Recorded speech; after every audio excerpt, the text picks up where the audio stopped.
Breaking news. Telugu రాష్ట్రాల్లో సంచలనం సృష్టించిన పాస్టర్ అభినయ్ దర్శన్ దాడి కేసులో షాకింగ్ నిజాలు వెలుగులోకి వచ్చాయి.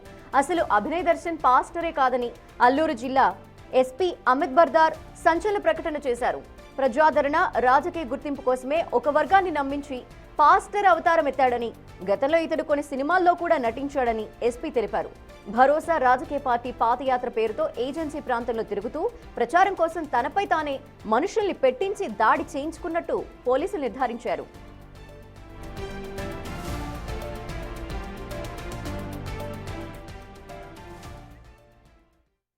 రెచ్చగొట్టడం, అదేవిధంగా మత ప్రకారంగా వివాద్ చేసి మాట్లాడి చట్ట section number 299 unlawful assembly 189 sub class 3లో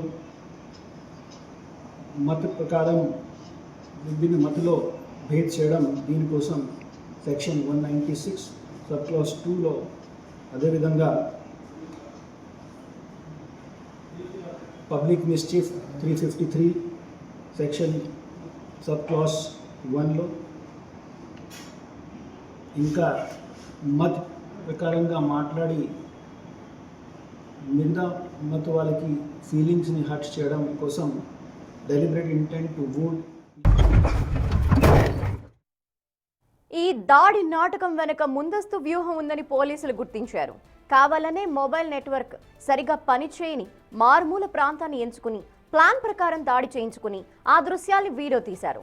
అనంతరం మత విద్వేషాలు రెచ్చగొట్టేలా, ప్రజల్లో భయాందోళన సృష్టించేలా ఆ వీడియోల్ని సోషల్ మీడియాలో ఉద్దేశపూర్వకంగా వైరల్ చేశారు. ఈ కుట్రకి సంబంధించిన డిజిటల్ ఆధారాలను, నిందితుల మధ్య జరిగిన ఆర్థిక లావాదేవీలను, సాంకేతిక ఆధారాలతో సహా పోలీసులు సీజ్ చేశారు.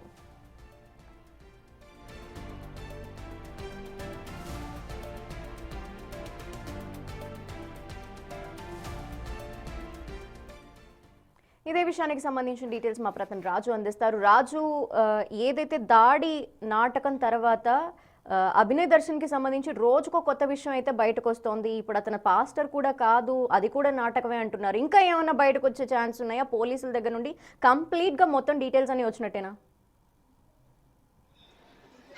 ప్రచారం కోసం తన మీద తానే దాడి చేయించుకున్నటువంటి పాస్టర్ గా చెప్పబడుతున్న అభినవ్ దర్శన్ ఒక్కొక్క కోణం అయితే ఇప్పుడు బయటకు వస్తున్నటువంటిది అయితే ఉంది. ముఖ్యంగా చూస్తే అతను ఇప్పటికీ పాస్టరే కాదు, పాస్టర్కు ఉన్నటువంటి అర్హత లేదు, ఆ హోదా లేదు, కానీ పాస్టర్ అంటూ చెప్పుకుంటున్నాడని పోలీసులకు సంబంధించినటువంటి విచారణలో తేలినటువంటి పరిస్థితి కనిపిస్తుంది. దీనికి తోడు ముఖ్యంగా చూస్తే తను 3 పెళ్లిళ్లు చేసుకున్నాడనేది ఇప్పుడు కలకలం రేపుతున్నటువంటిది.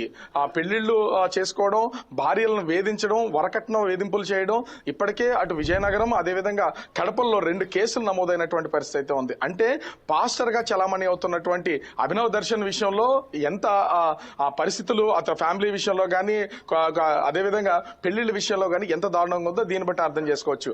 ఒకటి, తనకి మానసికంగా ప్రచారం చేసుకోవాలి, నలుగురిలో గుర్తింపు తెచ్చుకోవాలనేది ఇక్కడ స్పష్టంగా కనిపిస్తుంది. పోలీసుల విచారణలో తేలినటువంటి వాటిల్లో ఇతను పాస్టర్ కాదు, ముఖ్యంగా సినిమాలు 2-3 సినిమాల్లో ఇతను నటుడిగా నటించాడు.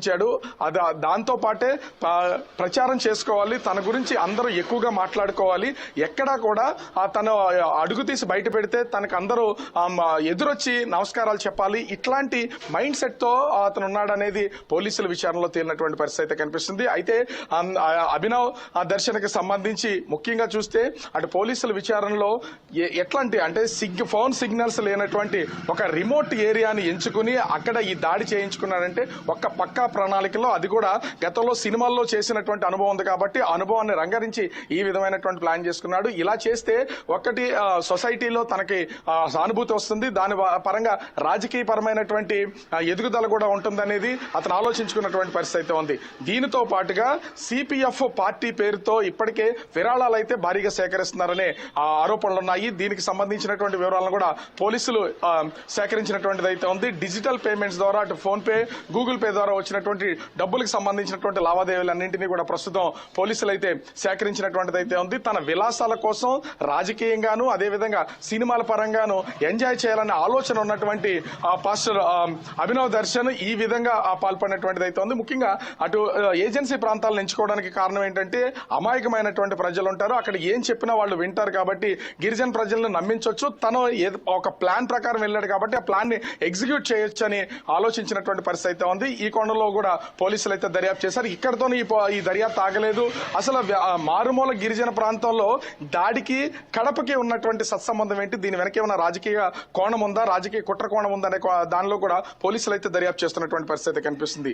అయితే ఇప్పటికే ఈ దర్యాప్తు అనంతరం పోలీసులు నర్సీపట్నం కోర్టులో అయితే నిందితులు మొత్తం 8 మందిని ప్రవేశపెట్టారు. జడ్జి ముందు ప్రవేశపెట్టినటువంటి నేపథ్యంలో అభినవ్ దర్శన్ కి మాత్రం 14 రోజులు రిమాండ్ విధించి మిగిలినటువంటి వాళ్ళందరికీ కూడా ప్రస్తుతం ఆ స్టేషన్ బెయిల్ ఇచ్చి పంపించినటువంటి పరిస్థితి అయితే కనిపిస్తుంది. ప్రస్తుతం అతన్ని జైలుకి అయితే తరలించినటువంటి పరిస్థితి అయితే ఉంది.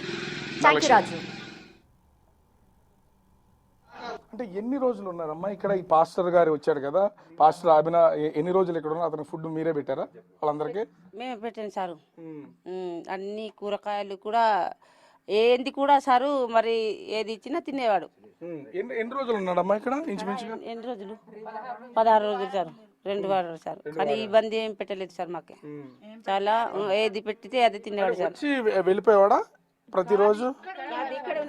వేరే గ్రామాలకు వెళ్ళేవాడు ఇక్కడ నుంచి? అలా చూసి వెళ్ళేవాడు సార్, వెళ్ళేవాడు. కానీ ఇబ్బంది పెట్టేవాడు కాదు. ఏం చెప్పేవాళ్ళమ్మా అసలు మీకు? అసలు ఇక్కడికి వచ్చిన తర్వాత అంటే అతను ఇక్కడికి వచ్చి మీ సమస్యలు ఏమైనా తీరుస్తామని ఏమైనా మాట్లాడేవాడా మీతో? నీళ్లు సదుపాయం లేదు కదా, అదే నూతి కొంచెం పెద్దది చేసి మోటార్ వేయిస్తాను అధికారులతో మాట్లాడి అని అన్నారండి. అజయ్